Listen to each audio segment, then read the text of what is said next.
ভিডিওটি শুরু করার আগে আপনাদের কাছে একটি রিকোয়েস্ট থাকবে, যদি আমাদের চ্যানেলটিতে নতুন হয়ে থাকেন অবশ্যই চ্যানেলটি সাবস্ক্রাইব করে রাখবেন আর লাইক এবং কমেন্ট করে জানাবেন ভিডিওটি কেমন লাগলো। আজকে আলোচনা করব প্রাথমিকের যে তৃতীয় ধাপের 6531 জন সুপারিশপ্রাপ্ত শিক্ষক বাতিল হয়েছে, সেই বাতিলের পরিপ্রেক্ষিতে অনেকে আন্দোলন করতেছে এবং শিক্ষক নিয়োগের বাতিলের আয় স্থগিতের জন্য আবেদনও করেছে সবাই। এখানে তারপর কি হলো, আবেদন করার পরে এখানে বিস্তারিত কি বলেছে সকল কিছু আজকে আপনাদের মাঝে জানিয়ে দেওয়ার চেষ্টা করব। আশা করি ভিডিওটি মনোযোগ সহকারে শেষ পর্যন্ত দেখার চেষ্টা করবেন। এখন দেখি এখানে বিস্তারিত কি বলা হয়েছে। সরকারি প্রাথমিক বিদ্যালয়ে সহকারী শিক্ষক পদে উত্তীর্ণ 6531 প্রার্থীর নিয়োগপত্র দেওয়ার সরকারি সিদ্ধান্ত বাতিল করে হাইকোর্টের রায় স্থগিত চেয়ে আবেদন করা হয়েছে।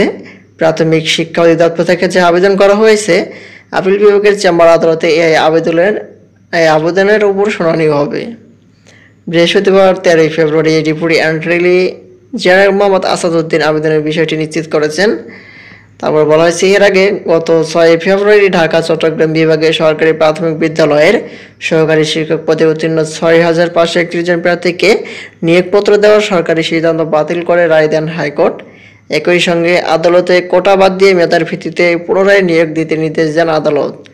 বিচারপতি ফাতেমা নজির ও বিচারপতি মাহমুদুর রহমান রাজির হাইকোর্ট বেঞ্চে রায় দেন। এ বিষয়ে জারি করা রুল নিষ্পত্তি করে আদালতে এই রায় দেন। গত বছরের 19 নভেম্বর সরকারি প্রাথমিক বিদ্যালয়ের সহকারী শিক্ষক পদে তৃতীয় ধাপের 6531 জন নিয়োগপত্র দেওয়ার সিদ্ধান্ত স্থগিত করেন হাইকোর্ট। কোটা পদ্ধতিতে অনুসরণ করে তাদের নিয়োগ দেওয়ায় আদালতে আদেশ দেন। পাশাপাশি রুল জারি করেন আদালত।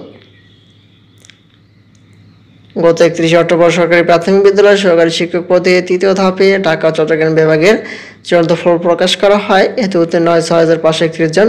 প্রাথমিক শিক্ষা অধিদপ্তরের ওয়েবসাইটে ফল প্রকাশ করা হয়। এখানে যে নিয়োগ বাতিল করা হয়েছে, সেই নিয়োগ বাতিল হওয়ার স্থগিত করার জন্য অনেকে আবেদন করেছে, তাই এখানে বলা হয়েছে।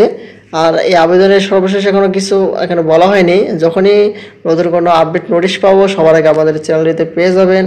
তাই দেরি না করে আমাদের চ্যানেলটিতে নতুন হয়ে থাকলে অবশ্যই চ্যানেলটি সাবস্ক্রাইব করে রাখবেন। ধন্যবাদ সবাইকে। আসসালামু আলাইকুম।